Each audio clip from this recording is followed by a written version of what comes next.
Boa tarde. Realmente vou ter que pedir música no Fantástico mesmo, né? Na verdade, essa apresentação, ela ia ser realizada por uma outra servidora que não pôde vir, e juntamente comigo nesse trabalho também atuaram mais dois assessores técnicos que trabalham no Laboratório de Obras Rodoviárias do Tribunal de Contas do Mato Grosso do Sul, a Maria Emília e o Gabriel Marques, e também nos apoiaram na elaboração desse artigo a auditora de controle externo, a Michele Macedo.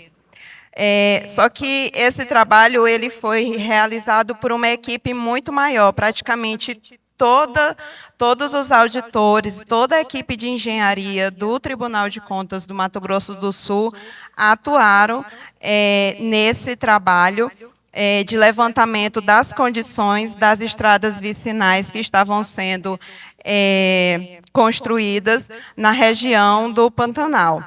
E, então, eu vou apresentar para vocês uma contextualização dessas obras. O objetivo do nosso trabalho é, em loco, a situação das estradas avaliadas, a qualidade das jazidas que foram utilizadas para compor o revestimento primário dessas estradas vicinais. E aí nós tivemos uma constatação com as análises laboratoriais relacionadas ao período de chuva e ao índice de plasticidade desse material do revestimento primário. Atuamos também na verificação das condicionantes ambientais, principalmente relacionada aos impactos gerados nos taludes e erosões. Também fizemos uma avaliação do nível de severidade das condições frente ao intemperismo da região do Pantanal nessas vias em relação à sua capacidade e apresentar algumas conclusões. Já nesse slide aqui, nós estamos aqui apresentando algumas das situações com que nós nos deparamos, né, ao visitar essas obras. Num total, no início dessas atividades, foram 16 obras, e dessas 16 obras, inicialmente visitamos 4, onde elas estavam numa situação de execução, outras em situação de paralisação, devido a questões de licenciamento ambiental. E aí nós conseguimos, no decorrer, em paralelo, né, e na auditoria que se fala concomitantemente, nós conseguimos atuar em algumas medidas mitigadoras para com que, no decorrer da execução dessas vias, né, fossem realizadas algumas mudanças e melhoramentos na capacidade de suporte dessas estradas. Uma outra coisa também, essas estradas lá, elas também são chamadas de estradas boiadeiras, né? Eu acabei assim recebendo um grande ensinamento sobre a vivência no Pantanal, essa oportunidade de experienciar o Pantanal nas duas situações bem singulares que existem lá, que é a questão do período de seca, de estiagem no Pantanal, e o período de inundamento. Então, nós também atuamos nessas duas fases, chegamos a pegar lá, em algumas regiões, mais de 40, 45 graus no local, no momento de realizar essas inspeções. Então, assim, foi também uma grande oportunidade de aprender não só a questão do revestimento primário, das estradas vicinais, em um bioma totalmente diferente daquilo que eu estava acostumada, né, mas também conhecer a cultura pantaneira. Para contextualizar, né, em relação a estradas vicinais, na região, 77% das estradas são em zonas rurais e elas são estradas vicinais.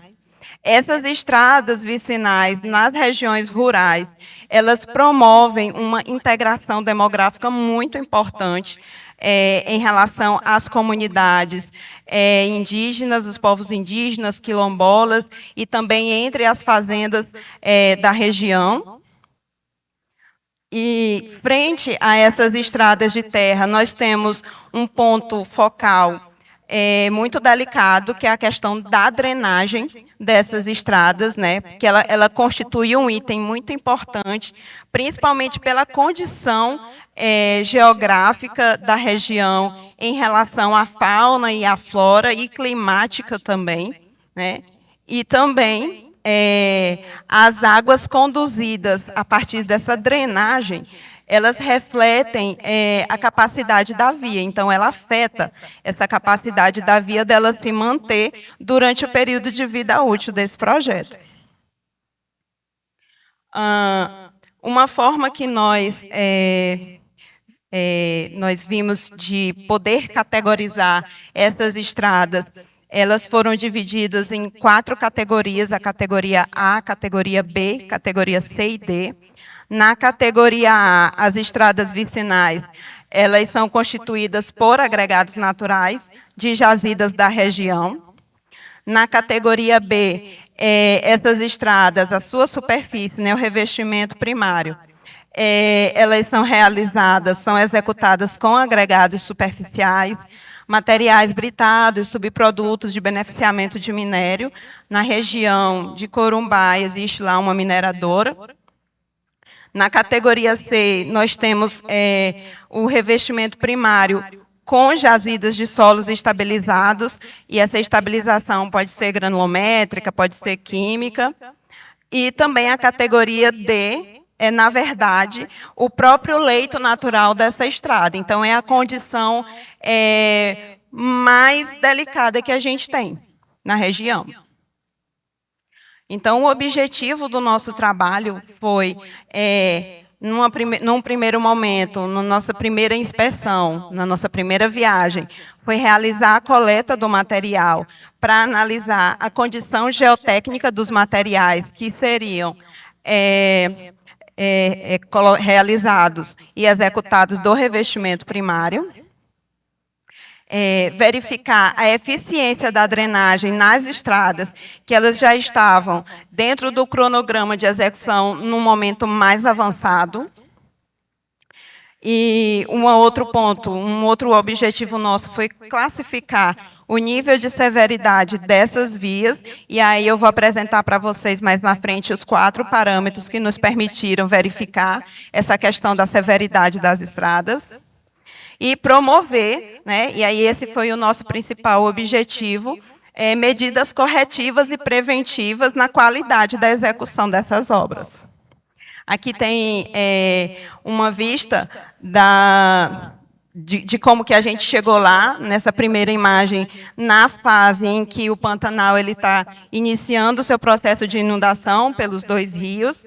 E aqui, nessa segunda foto, nós temos já a condição inversa, né? Nós temos uma situação de seca com a existência de alguns pontos de inundações.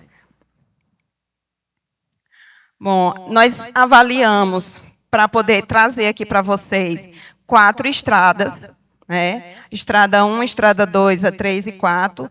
Nessa tabela, vocês encontram a extensão de cada uma delas, a plataforma de rolamento com uma seção transversal de 7 metros, todas elas em seção do tipo aterro, e a geometria dela, né, que foi um dos pontos mais críticos, a geometria dessas estradas, elas foram executadas em W. Ou seja, eu vou ter um bota dentro, o aterro da estrada, outro bota dentro, e a continuação do terreno. Ou seja, você pegava o material, fazia a escavação na lateral da estrada e colocava ela dentro para você poder fazer o aterro. Ou seja, todos os aterros dessas estradas foram executados com o solo local, né? E o solo local na região do Pantanal, por ter, né, esse processo de cheia, seca, esse material ele é muito lixiviado. Então, ele é um material muito arenoso. Então, todos esses aterros foram executados com areias, né, com solos bastante arenosos. E a geometria em W, para quem não tem muita afinidade, não trabalha diretamente com estradas, é justamente essa seção onde eu vou ter um bota dentro, a plataforma da via, outro bota dentro e a continuação do meu terreno. E aí, nessa primeira parte, nós avaliamos as qualidades das jazidas que nos projetos eram apontados como as jazidas que comporiam o revestimento primário de cada uma dessas estradas.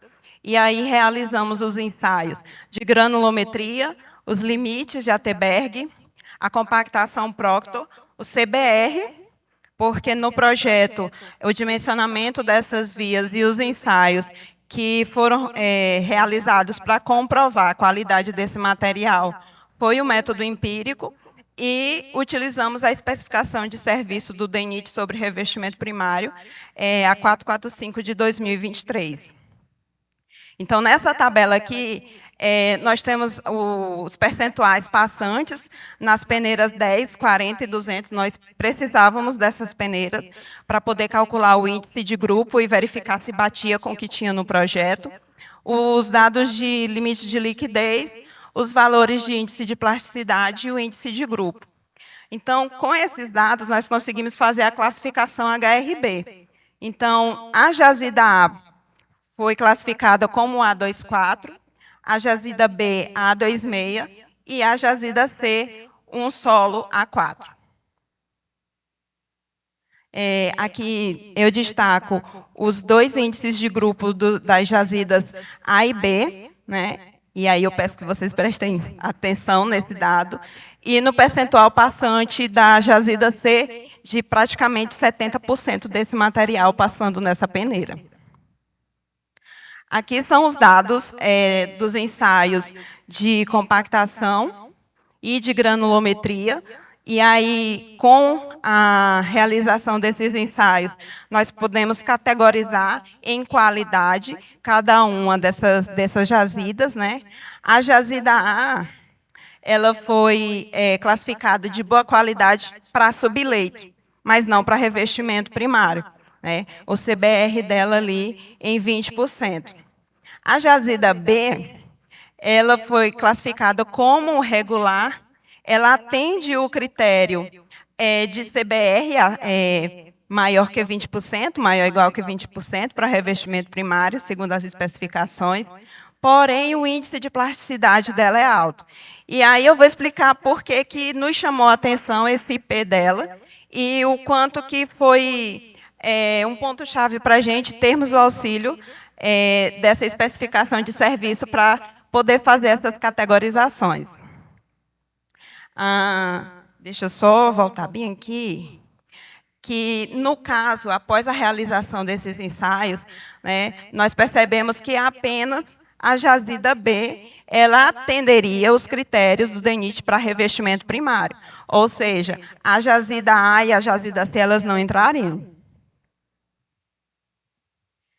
E aí, por que nos chamou a atenção a questão do índice de plasticidade?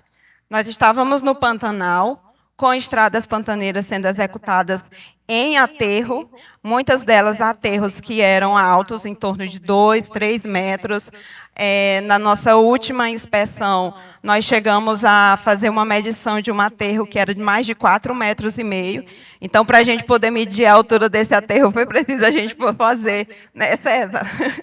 Poder fazer uma pequena escalada aí para a gente conseguir pegar essa cota.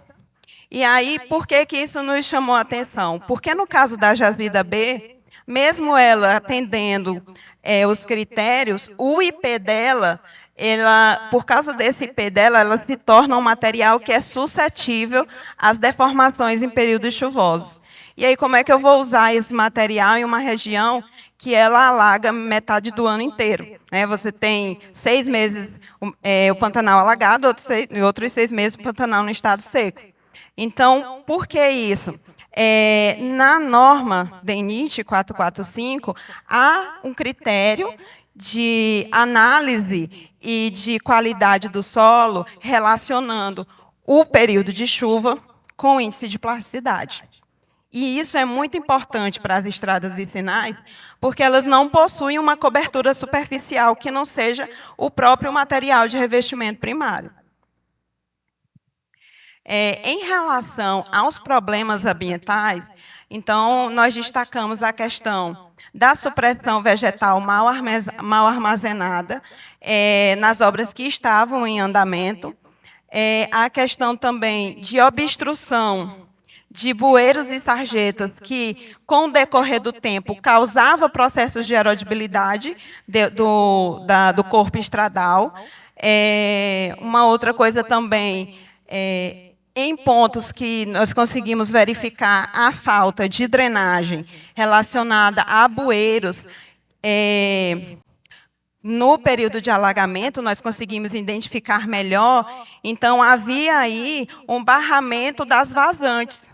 E aí, na verdade, a estrada ela passava a não cumprir a sua função de deslocamento. Ela se tornava uma barragem que trazia dificuldade com relação, principalmente, à passagem de fauna, e trazia um risco de degradação dessa estrada, né? Então, assim, esse ponto foi muito importante. E outra coisa também, esse nosso trabalho foi primordial o uso de drones.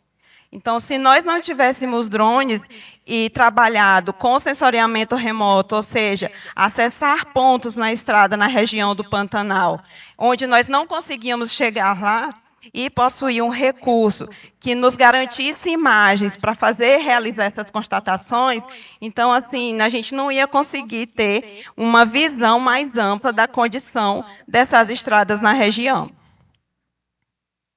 Um outro ponto, um impacto muito negativo, foi relacionado à fauna e à flora locais. Porque o que é que acontecia? Como nesses pontos, ou não existia bueiro, ou o bueiro era ineficiente para promover a passagem dessa água de vazante, a fauna não conseguia atravessar, porque a região estava alagada demais. E a gente tinha aí uma situação de inundação em áreas que não eram para ser inundadas. Então, assim, com isso também a gente conseguiu fazer uma avaliação de impacto ambiental, já visando a promoção de medidas mitigadoras nesses casos. Quanto aos níveis de severidade, nós utilizamos a classificação de Gonçalves e Baez, 2007, e aí nós fizemos essa investigação em 4 critérios diferentes, que foram a questão das poças persistentes, e essas poças, né, causadas pelos buracos que ficavam nas estradas vicinais, elas dão risco de segurança, elas dificultam o deslocamento, a gente diminui a velocidade de deslocamento, então aumenta o tempo de viagem desses locais, né? A questão das erosões, a vegetação e os detritos nos dispositivos, porque a água vai levando, vai encarreando esse material que fica solto, e a questão da infiltração pela base do aterro por causa dessa geometria em W. Então, aqui tem algumas imagens que destacam como a gente conseguiu fazer esse levantamento. Nós nos dividimos, à época, em 4 equipes, então, assim, foi uma ação da engenharia muito forte.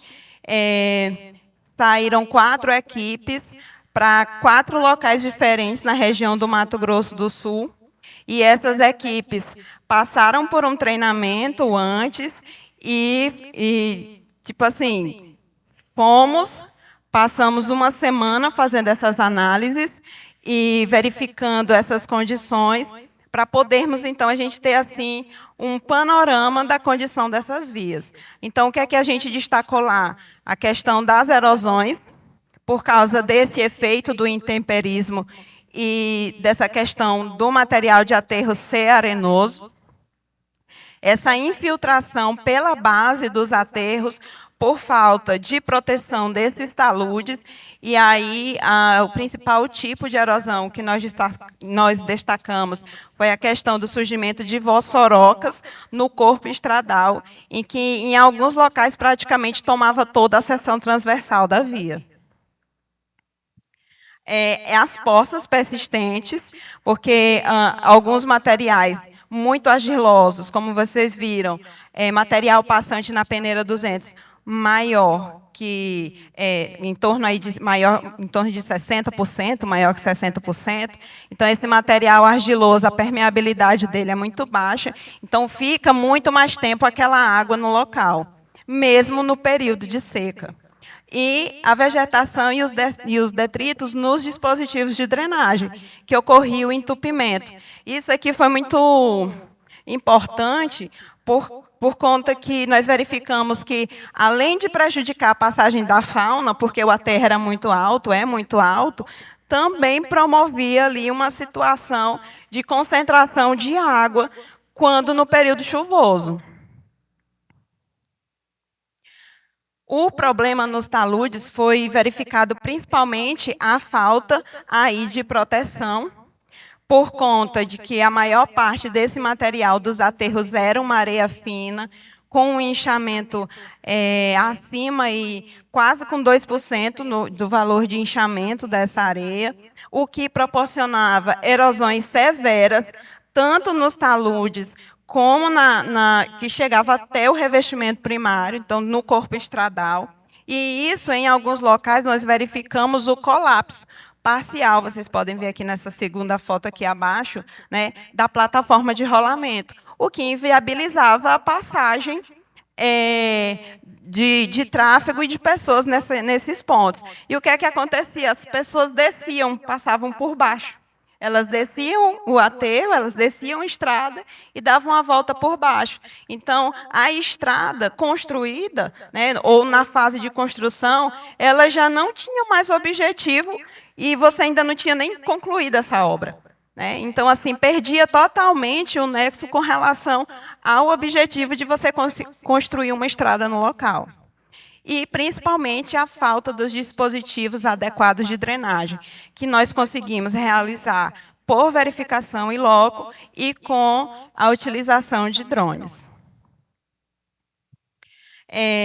Para concluir, né, os nossos trabalhos, então, uma coisa que foi modificada, ao invés de bueiros, nas obras que posteriormente foram sendo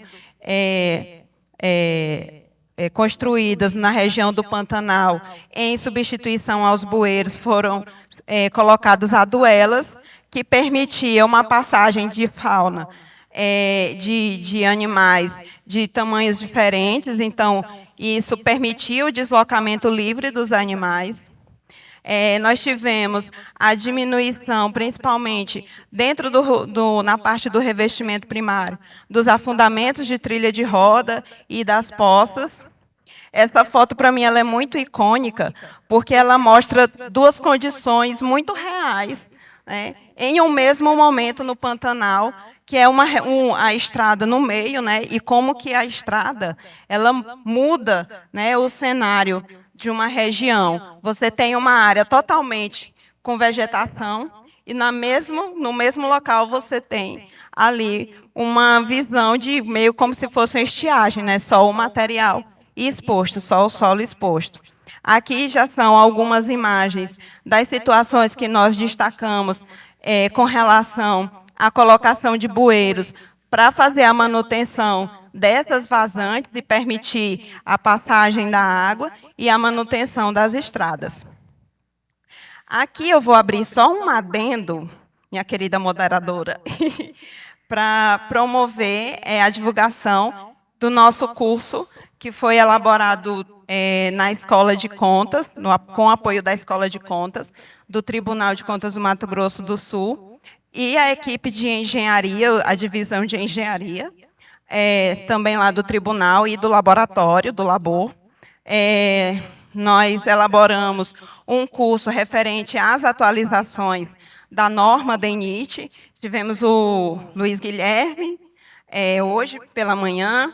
Tivemos o curso do EUCI também. E também esse curso é um curso EAD, gratuito, 20 horas aulas curtinhas, eu prometo, 10 minutinhos cada aula. São 6 módulos e abrangem a parte de controle tecnológico, as usinas asfálticas e todos os ensaios referentes à realização da execução de um concreto asfáltico, já baseado na nova norma. Então, convido a todos a se inscreverem, fazerem o curso. Podem mandar e-mail para a gente, para tirar dúvidas. E eu gostaria de agradecer a oportunidade de apresentar Esse que foi um dos primeiros trabalhos que eu realizei já. Já estou há 2 anos no Tribunal do Mato Grosso do Sul, então esse trabalho aí foi muito enriquecedor para mim. Muito obrigada.